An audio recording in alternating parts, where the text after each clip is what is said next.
11點幾，我喺炒燈道口等你。紅綠燈轉咗幾多次，你話塞車，我話唔緊要，反正我都寫唔低回憶。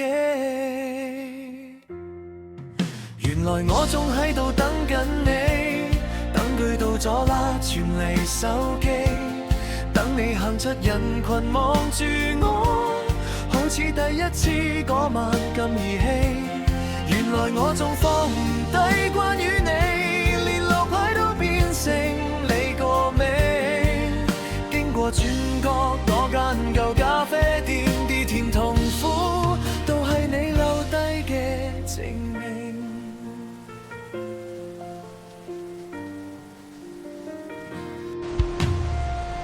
你話以後各有各忙，唔好再深究邊個錯多啲。但係你借走嗰本書，封面皺咗，仲有我畫滿你英文名嘅字。原來我仲喺度等緊你，等佢最緊點拿好平時，等你隨後問返我半句，我就可以講返成個故事。原來我仲放唔低關於你，夜車車窗都認到自己，明明係返屋企嘅路，偏要繞過你搬走之前嗰棟大廈門市。朋友話時間會整理，但手機相簿越刪越亂，一張合照一段段。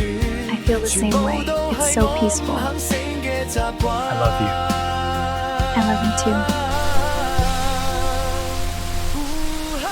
原來我仲喺度等緊你，等個唔經意嘅消息，等到雨水浸濕對波鞋，都捨唔得走開個站牌旁邊。原來我仲放唔低關於你，講笑講到想喊嗰種滋味。